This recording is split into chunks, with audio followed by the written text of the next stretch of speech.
आता हे 8 महिन्याच्या किंवा 8 महिन्याच्या वरील बाळासाठी ही एवढी अशी खिचडी पातळ अगदी बरोबर आहे, म्हणजे बाळ व्यवस्थित गिळू शकतं. नमस्कार, इशिका मेजवानीमध्ये पुन्हा आपलं स्वागत आहे. तर आज आपण 8 महिन्यावरील बाळांसाठी बीटरूटची खिचडी बनवत आहोत. तर आता आपण गॅस चालू करूयात. गॅस आपण मीडियम ठेवूयात. आता ही खिचडी आहे ना आपण तुपामध्ये बनवूयात. जर तुम्हाला तेलामध्ये बनवायची असेल ना तर तुम्ही तेलामध्ये देखील बनवू शकता, पण शक्यतो लहान मुलांसाठी ना तुम्ही तुपामध्येच बनवा. तर आता आपण याच्यामध्ये 1 ते 2 चमचे साजूक तूप घालूयात. आता याच्यामध्ये ना मी 2 चमचे साजूक तूप घेतलंय, पण तुम्हाला जर कमी घ्यायचं असेल ना तर तुम्ही कमी देखील घेऊ शकता. आता आपलं तूप थोडंसं गरम झाल्यानंतर आपण याच्यामध्ये अगदी चिमूटभर जिरं घालूयात. आता आपलं जिरं व्यवस्थित तडतडलं ना की याच्यामध्ये आपण 2 चमचे किसलेलं बीट घालूयात. आता हे बीट आपण व्यवस्थित एक अर्धा मिनिट परतून घेऊया.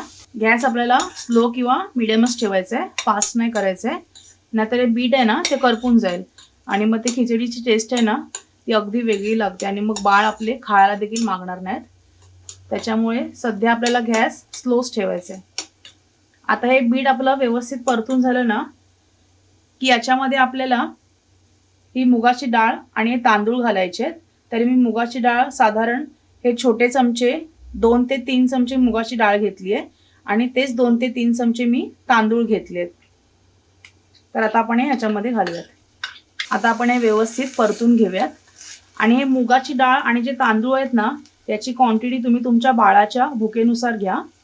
जसं तुमचं बाळ खात असेल ना त्या पद्धतीने तुम्ही तांदूळ आणि मुगाची क्वांटिटी घ्या. शक्यतो लहान मुलांसाठी आपण जेव्हा त्यांचं काही खाणं किंवा जेवण बनवतो ना हे ताजंच बनवायचं, म्हणून हे मी एक टायमाला पुरेल असंच बनवते आहे, त्यामुळे मी क्वांटिटी कमी घेतली आहे. आता हे व्यवस्थित परतून झालं ना की याच्यामध्ये आपण पहिलं पाऊण ग्लास पाणी घालूया. नंतर जर वाटलंच तर आपण अजून पाणी याच्यामध्ये ॲड करूया. व्यवस्थित मिक्स करूया. आता ना आपण याच्यामध्ये अजून अर्धा ग्लास पाणी ओतूयात, म्हणजे व्यवस्थित नरम शिजेल. आता पाणी ओतल्यानंतर आपण गॅस फास्ट करूयात आणि व्यवस्थित मिक्स करूयात. आता याच्यामध्ये ना आपण थोडंसं चिमूटभर हिंग घालूयात आणि अगदी थोडंसं मीठ देखील घालूयात. जर तुम्ही लहान बाळासाठी मीठ वापरत नसाल तर नाही वापरलं तरी चालेल. आता याच्यानंतर आपण याच्यामध्ये 2 चमचे किसलेलं पनीर घालूयात. आता पनीर घातल्यानंतर पुन्हा आपण हे मिक्स करून घेऊयात आणि तुम्ही बघू शकता छान अशी याला उकळी आलेली आहे. आता याला आपण झाकण लावून घेऊयात आणि मीडियम ते फास्ट गॅसवरती 3 ते 4 शिट्या काढून घेऊयात, म्हणजे भात आणि मूग डाळ हे छान असं नरम शिजेल.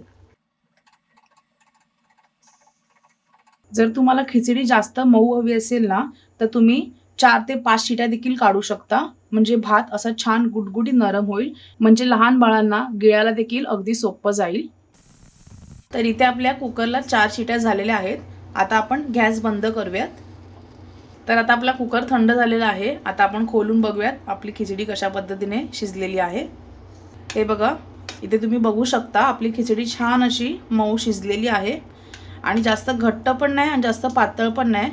पण तुम्हाला जर याच्यावरून पातळ हवी असेल ना तर तुम्ही या टायमाला याच्यामध्ये थोडंसं पाणी घालून, म्हणजे तुमच्या गरजेनुसार याच्यामध्ये पाणी घालून तुम्ही 2-3 मिनटं याला वाफ द्या, म्हणजे झाकण नाही लावलं तरी चालेल.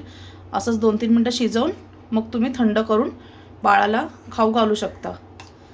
आणि महत्त्वाचं, लहान बाळांसाठी अशाच घरगुती आणि पौष्टिक रेसिपी आपल्या चॅनलवरती येत राहतील. तर तुम्ही त्यासाठी आपल्या चॅनलला सबस्क्राईब करा आणि जास्तीत जास्त शेअर करा.